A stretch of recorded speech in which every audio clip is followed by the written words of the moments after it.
இப்போ நந்தினிக்கு ஒரு பெரிய அதிர்ச்சி தான் காத்திருக்கு. யார் மூலமா அப்படின்னா, சுந்தரவள்ளி மூலமா. ஏன்னா இதுவரைக்கும் அவங்க வந்து சென்னையில இருந்துகிட்டு தான், அதாவது ஒவ்வொரு விஷயத்தையும் யார் மூலமா? சுதாகர் மூலமா தெரிஞ்சுக்கிட்டு இருந்தாங்க.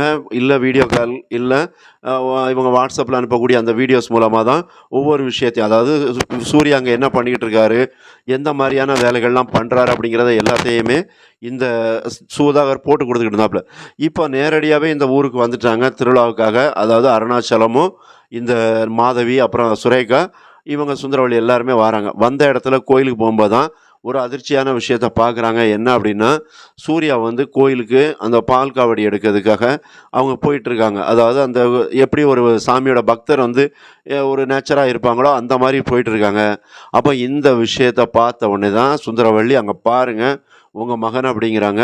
அப்ப இதில அருணாச்சலத்துக்கு ஒரு பெரிய அதிர்ச்சி ஒண்ணும் இருக்காது. ஏன்னா, இது வந்து ஒரு நார்மலான ஒரு விஷயம் தான். ஒருத்தர் வந்து அவர் வந்து இதுவரைக்கும் கடவுளே இல்ல, எனக்கு சாமி பிடிக்காது அப்படின்னு சொன்ன சூர்யா வந்து, இன்னைக்கு வந்து ஒரு பக்தியோட, அவர் இப்ப பக்தியோட பண்ணுதாரோ இல்லையோ, நந்தினி பண்ணுதாங்க.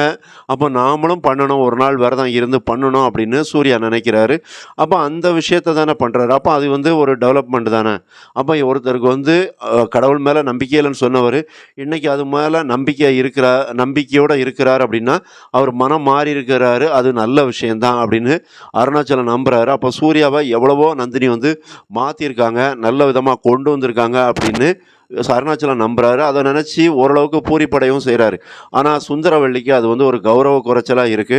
அதனால தான் அந்த காட்சிய கண்டவுடனே பெரிய அதிர்ச்சியாகி, கண்டிப்பா அந்த இடத்துல இறங்கி நந்தினிய வந்து திட்ட தான் போறாங்க.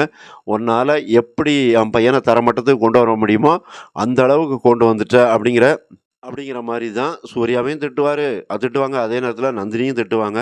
எப்படியா இருந்தாலும் அந்த இடத்துல வந்து நந்தினிய வந்து சூர்யா விட்டு குடுக்க மாட்டாங்க.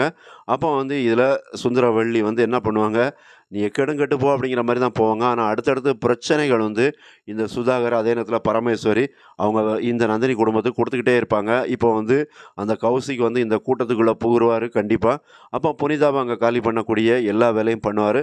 அப்ப இத எல்லாத்தையும் சூர்யாவும், நந்தினியும் எப்படி எதிர்கொள்ள போறாங்க? எப்படி புனிதாவ காப்பாத்திக்க போறாங்க? அப்படிங்கிற பெரிய எதிர்பார்ப்பு இருக்கு. சப்ஸ்கிரைப் பண்ணுங்க. நன்றி.